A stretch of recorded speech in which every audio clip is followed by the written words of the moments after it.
Hello. Welcome to the Soul Shift live signing. If you don't know who I am, I'm Rachel Macy Stafford. I'm the author of Soul Shift, and I'm joined tonight with three of my closest friends.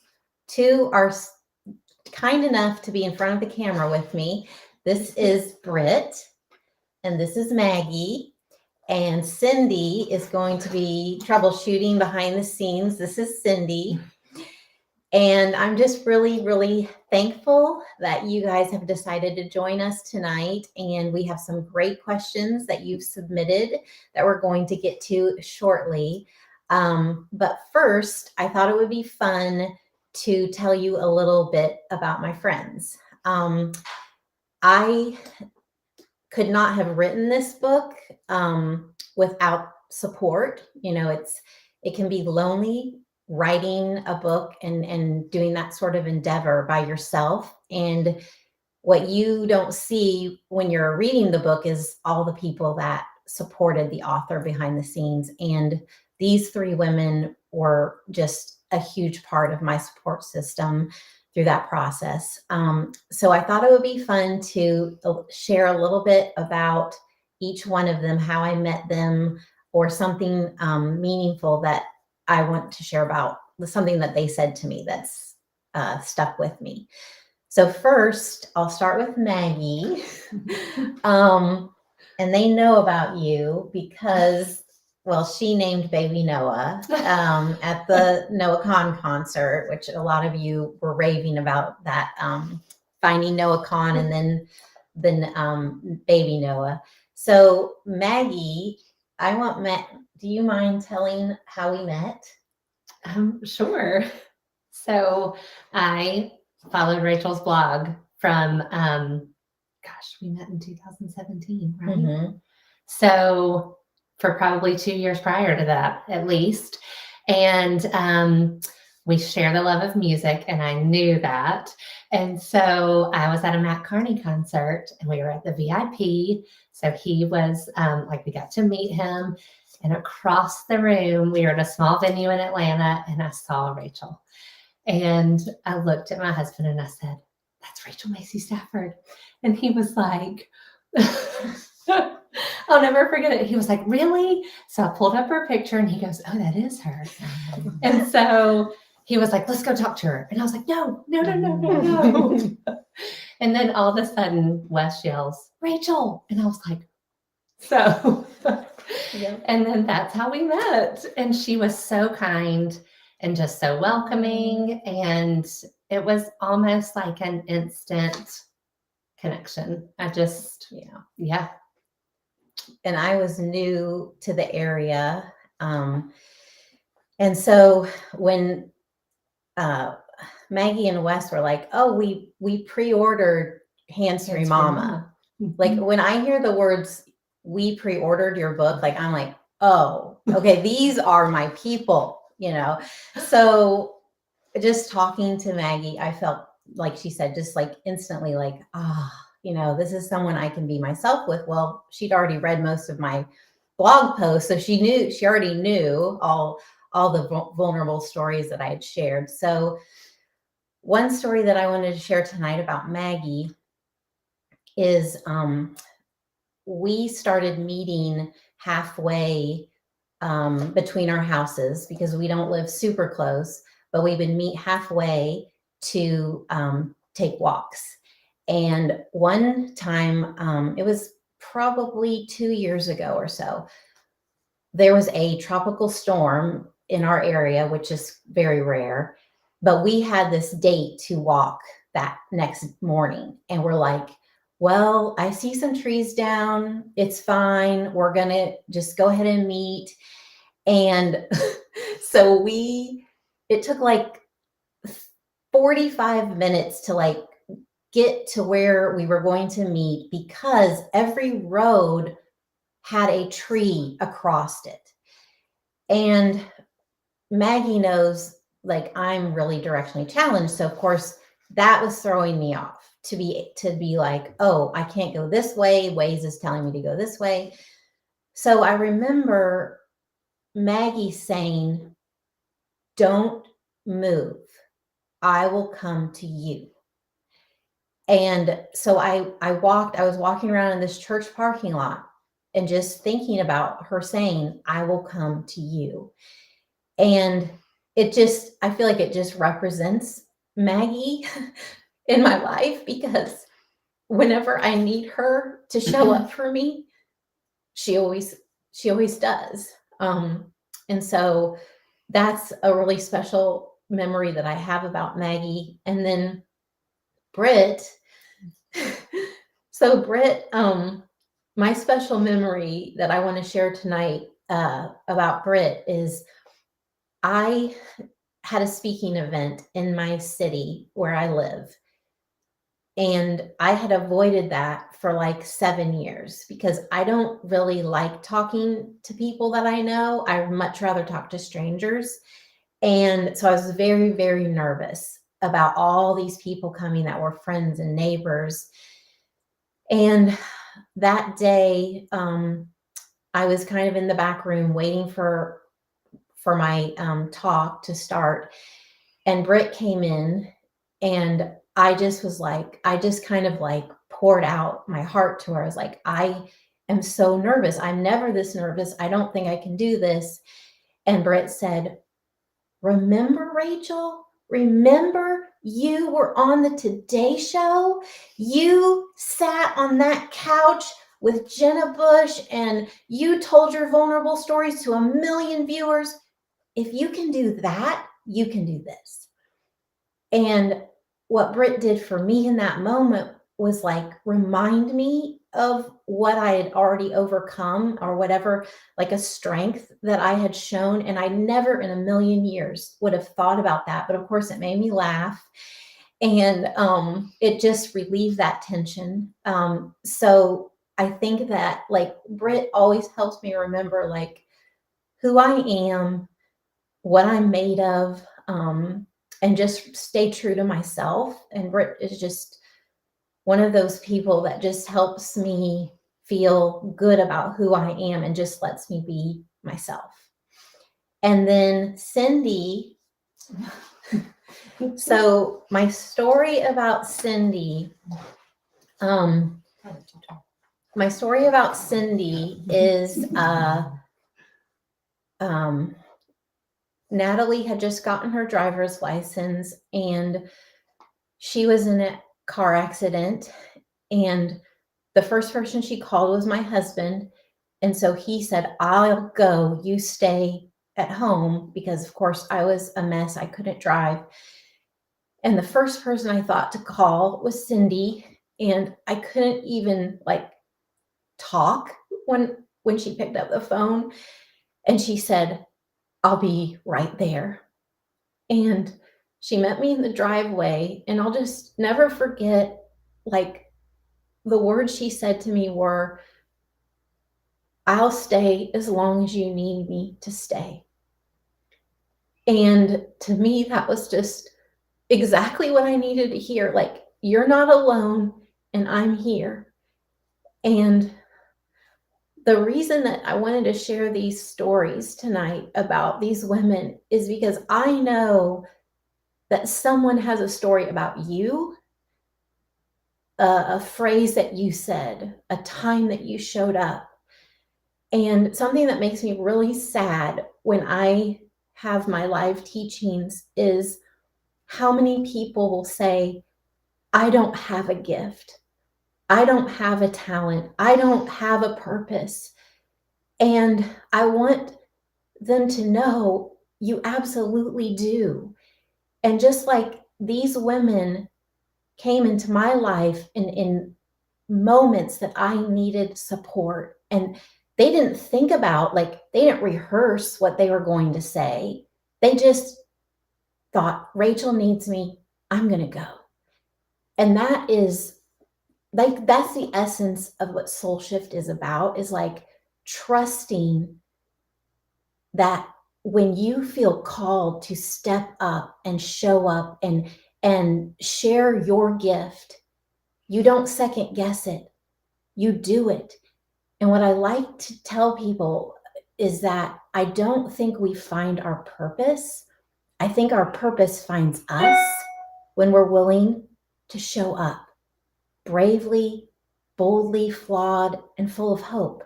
Like, we don't have to prepare. We are already prepared. We just have to have the courage to step forward. And there's 8 practices in Soul Shift that help us become more intuitive to those urges, those ways to finding what brings us purpose, what brings us joy. And all of these women have brought me so much joy. And they've also been with me in the depths. And that is just, I feel like, the epitome of what it means to be human. Like, what are we if we are not there for each other? And we often overcomplicate things. Like, we think, well, I'm not doing enough, or I want to do something for them, but I don't know what to say. And I just think that by reading this book, you'll become more intuitive about the fact that when you create space in your life to listen and to get to know yourself, then those opportunities begin to appear, and you begin to notice, and you begin to say, this feels like an invitation, not a burden, not, oh, another thing to do. No, this feels like something I'm supposed to do. And it could be a scary something, like when I was asked to speak in front of all my community members, and I didn't want to. But that day ended up being one of the most beautiful days. Avery played her guitar between songs. Natalie ran the merch table like a boss. And it was just, people just showed up from all over. And I'll never forget that day. And I was scared, but I said yes to what my heart was calling me to do. And Britt was there, Cindy was there, Maggie was there. So I wasn't alone. And so I know without a doubt that you are this to someone in your life, and that is significant. So with that, we have some questions from you, some really great questions that we're going to go through. Who would like to start? I'll start. Yeah. And I just want to say thank you. Aw. You're that to us too. And we want you to know that. You're just a treasure. Okay, this question comes from Megan in Indianapolis. And Megan says, your journey has been long and you've shared so much of what has brought you to this point with those online in your online community. If you could give 2 short pieces of advice to a new mama, what would that be? Great question, Megan. I think that the first thing I would suggest is the word trust. To trust that you are more equipped than maybe you feel like you are. Because I think a lot of times as new parents, we think we've got to read all the books. We've got to find out what the advice is from all the experts. And we start to doubt ourselves and what our child needs. And so I think trusting yourself that you are more equipped than you maybe feel like it. And also trust in your child's process, because I feel like we live in a culture where we are constantly comparing. And I remember when I was a mom of young children, and I was always saying, well, she's not walking, she's not talking, she's not doing this, she's not doing that. And then it just goes on and on and on. And that takes away from the joy of your child blossoming in their own time and in their own way.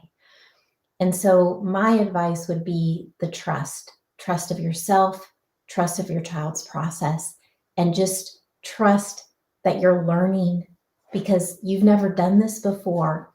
Even if it's your second or third child, even if they're 10 or 15 or 18, it's a new experience every time.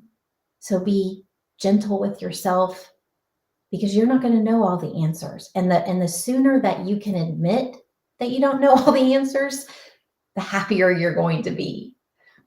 So thank you, Megan. Yes, thank you, Rachel. I think that's very helpful advice for parents. Aw, Now we have a you. very special question from Leanne in Colorado. Oh, good. What is your favorite thing about Banjo? I was kind of just joking when I said that Banjo was going to really want a question, and Leanne, you came through. What is my favorite thing about Banjo? Well, how many hours do we have here? I could make a spreadsheet.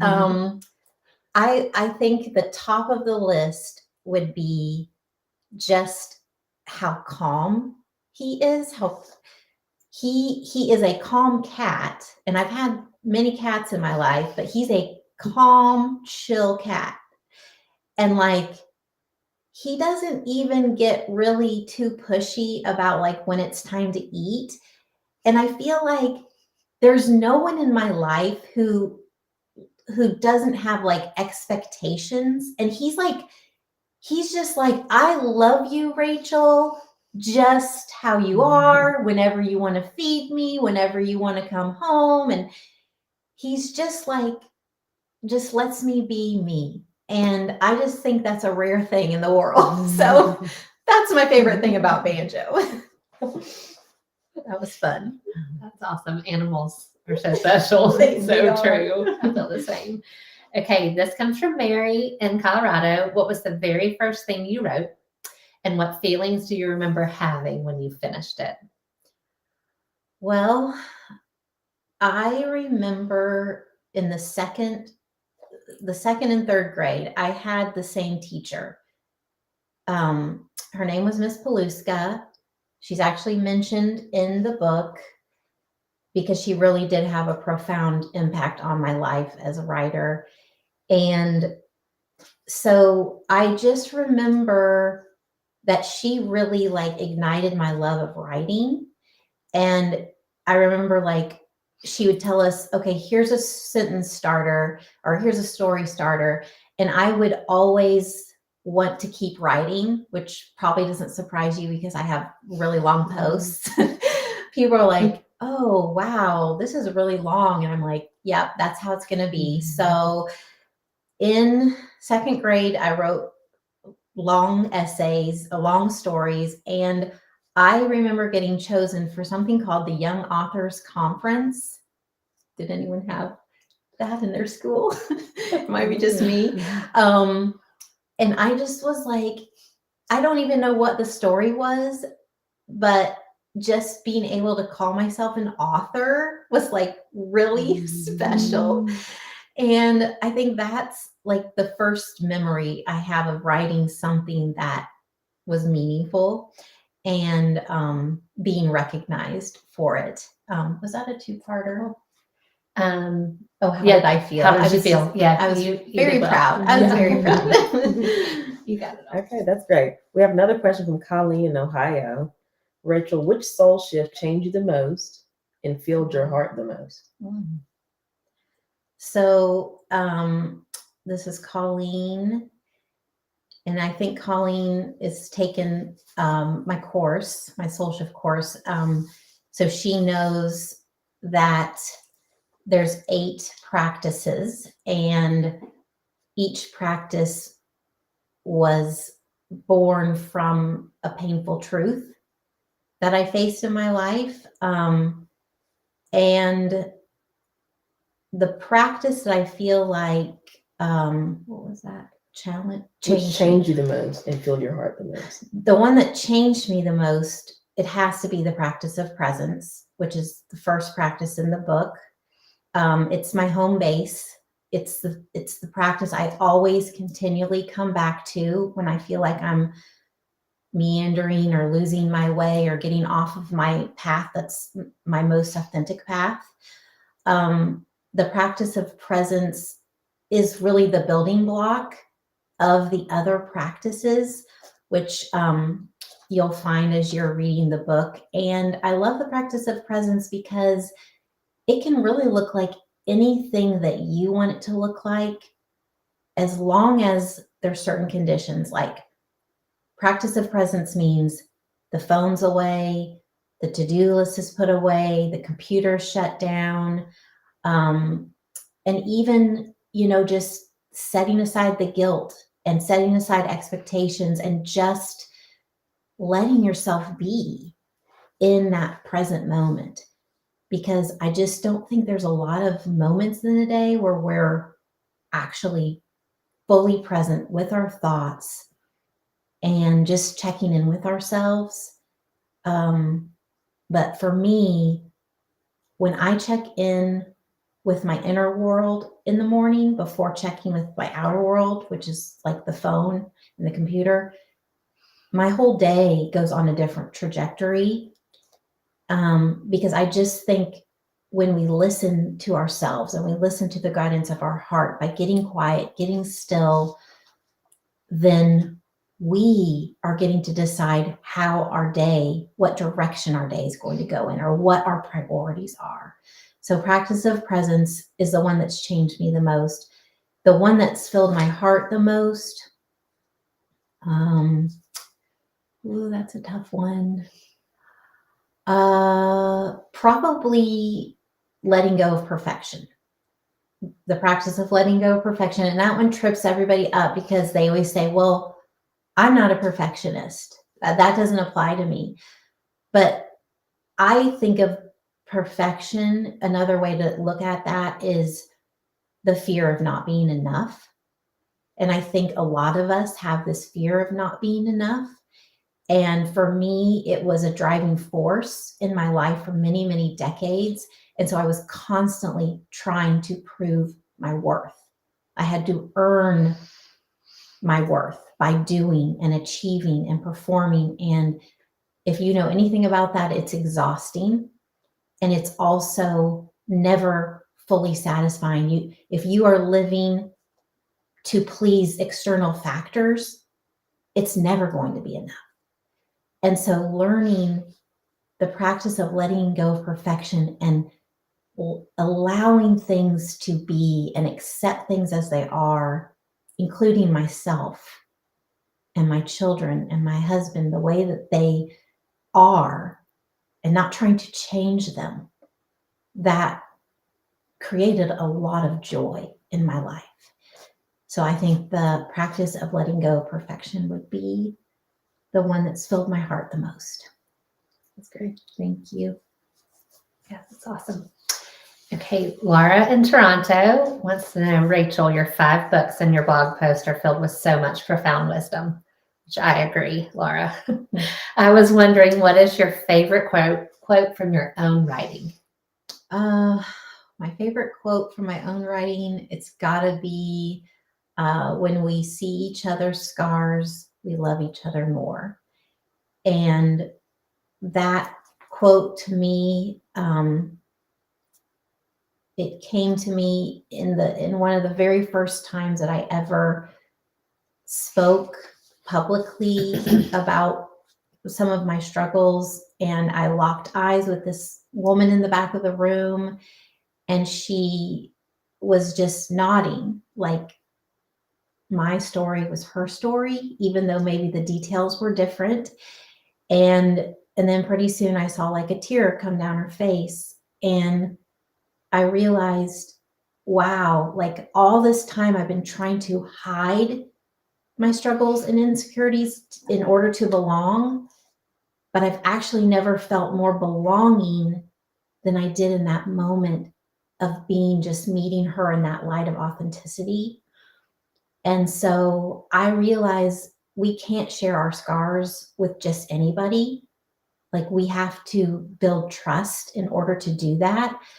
But I do hope in everybody's lifetime that they have a person that they can bear their scars to and be vulnerable with, because I do feel like you don't really experience that true connection with someone as long as you're holding up a facade or not saying what your true feelings are or showing who you truly are.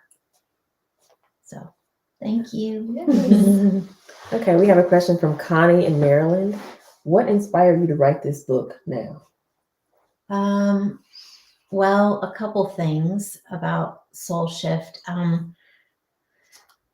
One of the things was the fact that I kept hearing the same thing over and over in my conversations with people, whether it was online or in person, whether it was my professional life or my personal life. I just kept hearing people talking about how weary we've become and how weary they were, and just really desperate for just any bit of joy, like just to feel some joy and not feel guilty about it, because there's so much suffering and discord in our world. It's almost like we think, well, first of all, is it even possible to feel joy in the world that we're living in? And if I do feel joy, should I feel guilty? But what I have experienced on my soul shift journey, and with over 10,000 people who have taken the course with me, is that joy, feeling joy and experiencing joy can't be an optional thing. Like it's a vital thing. It's how we get to feel like all of these emotions that keep us going, that help us in knowing like, this is what I want to do with my time. It's like letting our heart guide us to what makes us like light up.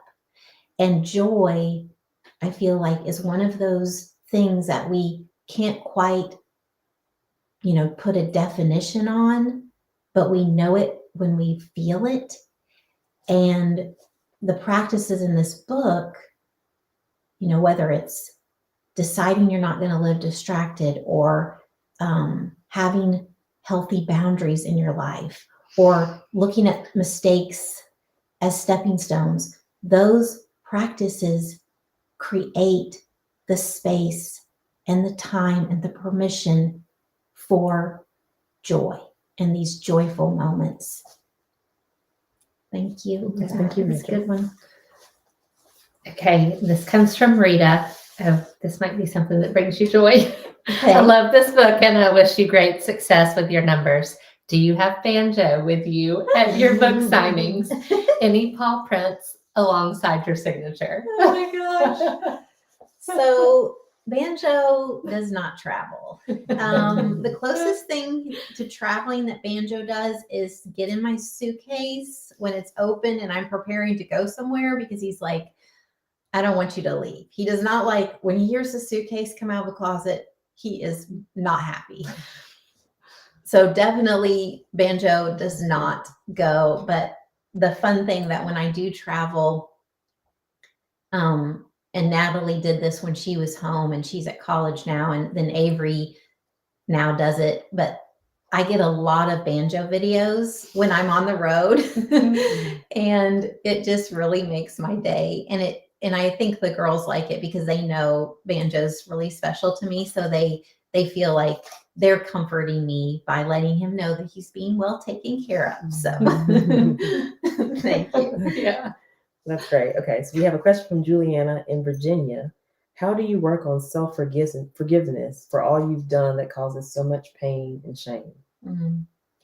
Well, that's a great question. So in the book, there is a practice called the practice of self-forgiveness. It is truly transformative. It takes a lot of time. It's not I'm going to practice self-forgiveness and I'm going to be done. It's a constant process as guilty feelings come up, as regrets come up. It's going through. There's several little steps that I outline in that chapter about how to release that baggage. That's what I call it, like releasing baggage, because it is baggage. When you are carrying guilt for mistakes that you've made in the past, and you're carrying them into today, you're weighing down the opportunities of today. And so my encouragement, the first thing that I would do is just get really clear about how holding on to regret and guilt for things that you did in the past, that sabotages the joy of today and the opportunities of today. So I usually go through a process of trying to figure out, is there something that I can do to apologize for this mistake?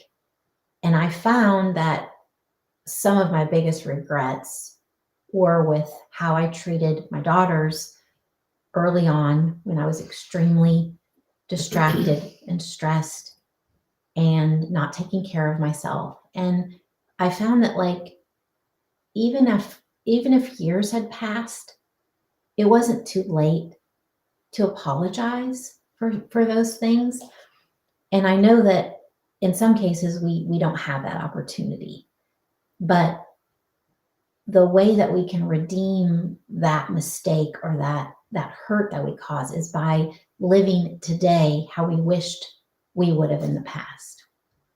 And one of my favorite quotes from when I first started out was just the fact that I think today matters more than yesterday, and who we are becoming now matters more than who we once were. And I truly, truly believe that. And the longer that we sit like feeling ashamed of what we didn't know or what we did at the time because it was the best thing that we could do at the time, we're just hurting ourselves. That's just self-sabotage. So I encourage you to check out that practice in the book. And I think there's a lot of, they're called baggage releasers that are in the book that I think you'll find really helpful. That's great. What a picture that gives your girls. Oh, I know. That we're all human. Oh my gosh. Because the pressure today is for, like you said, perfection and all the things. yeah. And that just shows our kids we're all in this together, you know? Wow. So, Yeah, I totally agree. Okay, Kendra asked a great question and I'm excited to know the answer. What's the balance between spending time with your children and caring for your own well-being and your marriage? That is a good question. So I think that I would not like give anybody like a formula. Like I would never say like, oh, it should be this is your balance. Because I think balance, it kind of sets us up for failure. I think we talk about having a balanced life, or, balancing, like she asked, the time we invest in our marriage or our relationship, the time we invest in our children, the time we invest in ourselves. Like if we try to figure out like, okay, this is 30% and this is 20, it's like we're just setting ourselves up for failure. So instead of looking at it that way, I think that we start with, what do we need to thrive? I think that when we begin to practice presence, which is the first practice in that book, we start to pay more attention to important nuances, like in our relationships, how we feel in certain interactions, what we need, being able to speak about what we need if we're not getting that. So first, getting in tune with what you need, that's the practice of presence. And then once you become aware of what you need to thrive, you also start thinking more about what the people in your life need to thrive. And one of the things I think is important is to kind of like, I call it love them by their book. Like I feel like each of our relationships with if it's our children or a partner or a friend, it's like our responsibility is to get to know them and to know how to love them by their book. Like, what do you need to thrive? And the practice of presence is so valuable for creating those connections and getting to know those parts of our family. And I think there's nothing wrong also with talking to each other about what is important to our family, about how we're spending time with each other. Because if you don't talk about that, and let's say your partner is feeling like you're not spending enough time together, and you're over there thinking, you have a complaint about something else, but you're not communicating, you're never going to be able to have that connection. So practice of presence, it's just so valuable. It's a way to start. I love practicing presence with the people in my life. And sometimes they don't, when my girls were younger and, they had just gotten their phones, they did not want to put down their phones to go on a hike or to go to the farmer's market or whatever on a Saturday. But that's when you say, this is important to me. And we're investing in our relationships. We're living life as it happens, not through a screen, and modeling that. And one of the baggage releasers in the practice of self-forgiveness is this talk time that Natalie and I started when she was like 3 years old.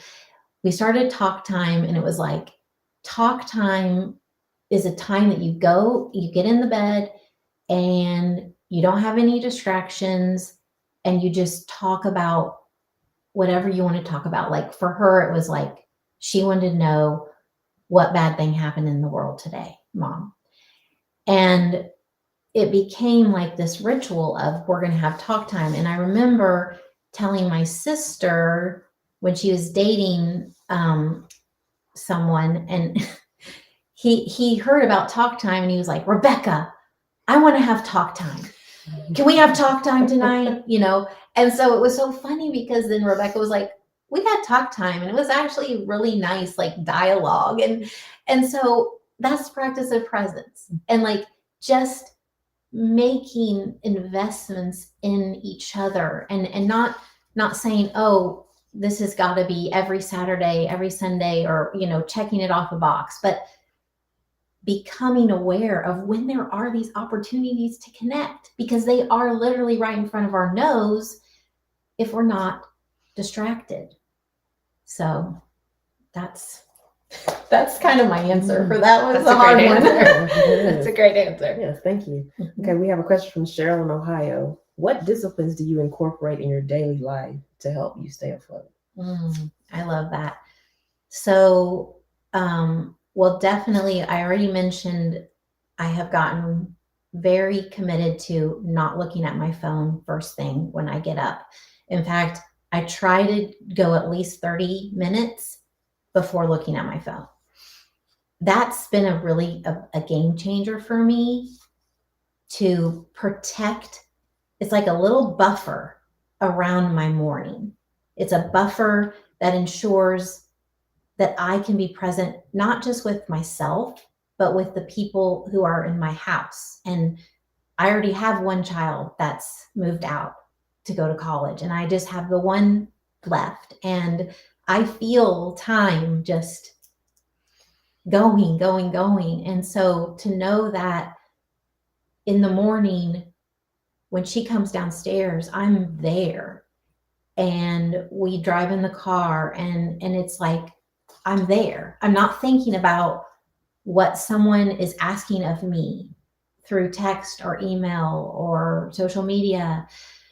So like protecting that morning time is one of my greatest like practices of self-care, which boundary setting, if you haven't heard, boundary setting is the greatest act of self-care that there is.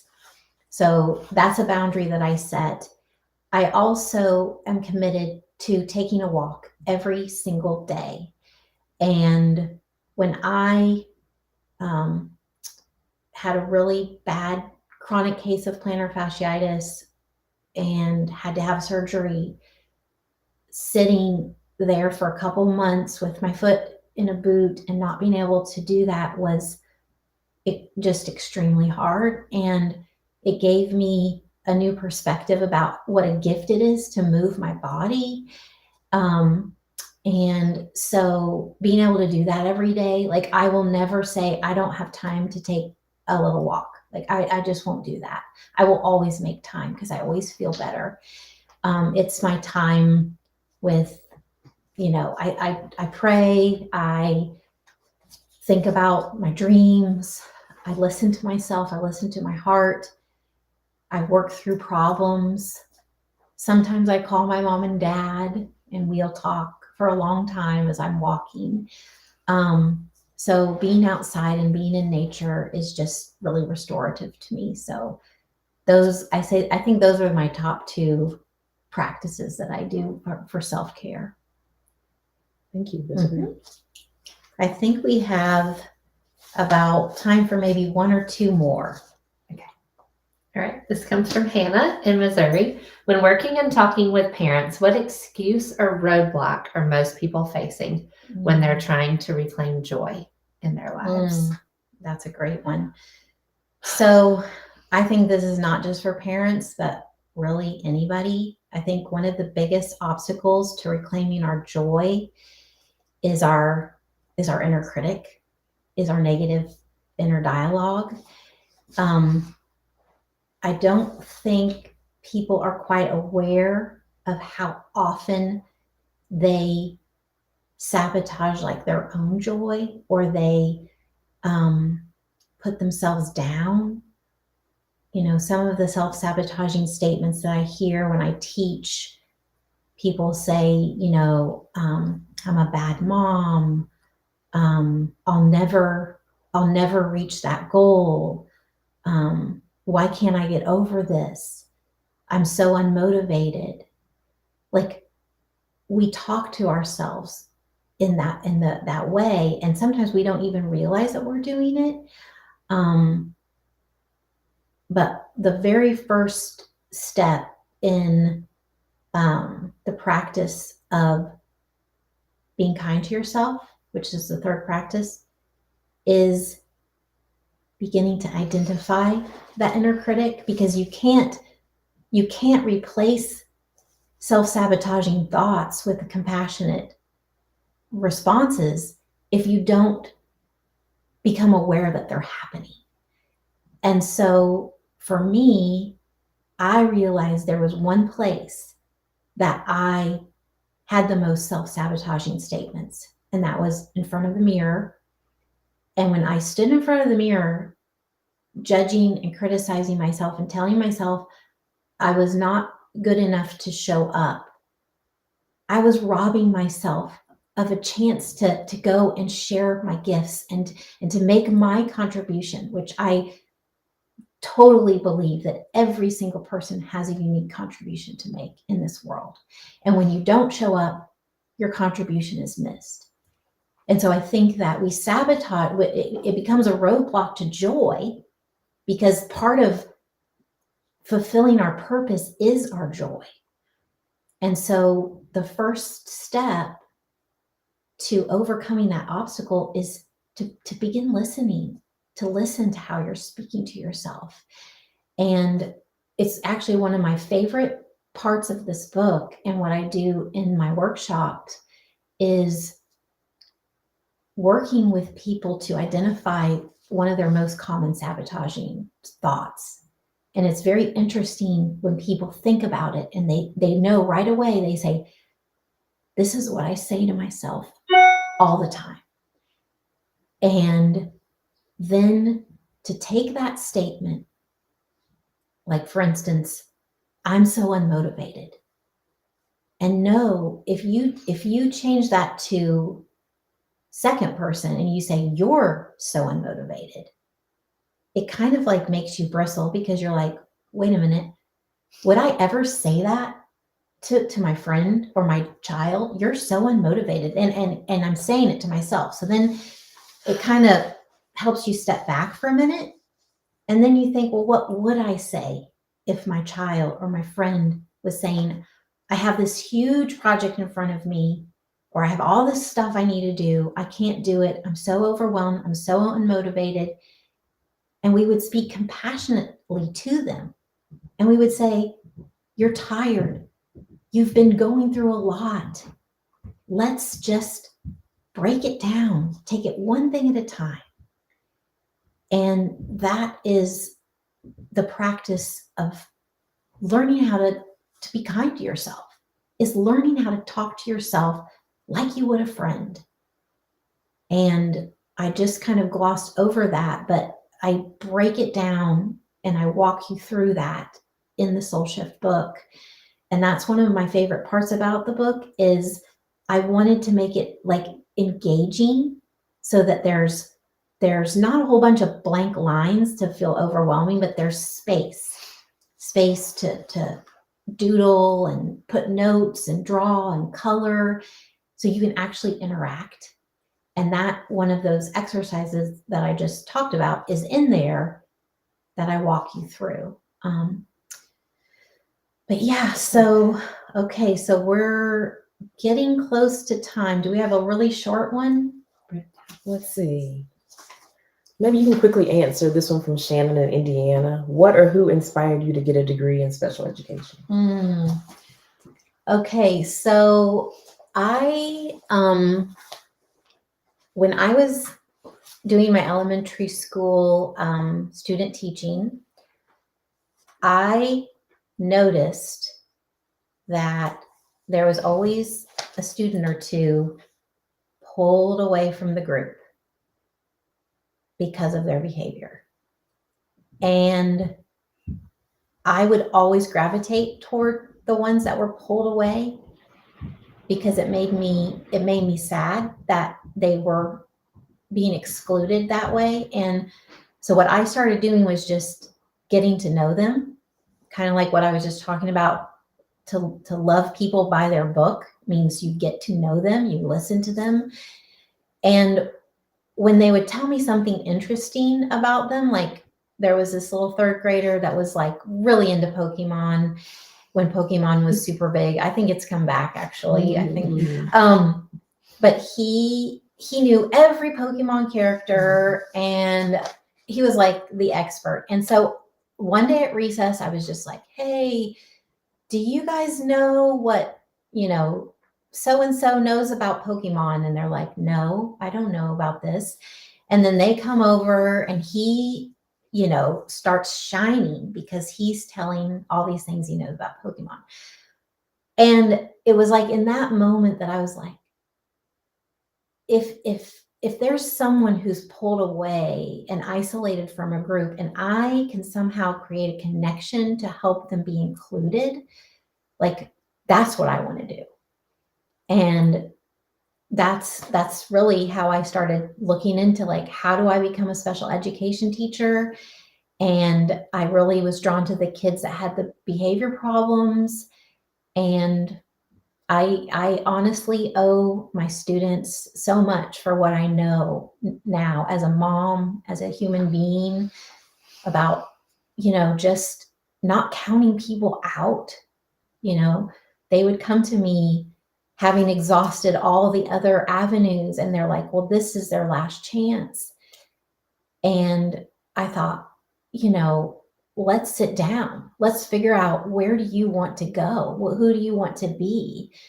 And it's kind of something that I do with Soul Shift is, you come to the book because you're a weary human wanting to reclaim your joy. And that's a big goal. It almost feels daunting. And so like what I did with my special ed kids is we would break it down to like, if you saw a video of yourself a month from now, 2 months from now, a year from now, what would you want to see in that video? What would it look like? And then what can we do today to start making that a reality? So I think that's a good place to stop. We actually have something fun. I think I've told you that I was making a care package for someone who ordered a signed copy and submitted a question. So if you don't know, I love making care packages. It's my favorite thing. And so this care package, let me just tell you, it's probably not going to come right away because this is a very crazy time for me, but it'll be a lovely spring, May care package for this lovely person.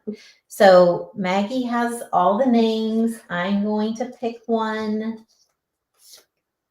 Megan from Indiana. So first question, right? Oh yeah, Megan. She was the first question. All right, Megan. And Megan, I guess we know she's a new mom because she had a question about the advice for new moms. They need care packages. But thank you. First of all, thank you to Britt, Maggie, and Cindy, who's behind the scenes, for being with me tonight, because I really didn't want to do this by myself, and I didn't want to do it with the recommendation of a famous person, because I don't want famous people around me to talk about soul shift. I want my friends. These are my people. And so thank you so much. If you pre-ordered, if you ordered it tonight, you're going to have my signature. I do not have Banjo's paw in any of those, but it gives me an idea. I might have to do that. We'll have to see if he's game. But thank you all so much for your support and just for being here tonight to celebrate this book. I hope everybody has a good night. Thank you.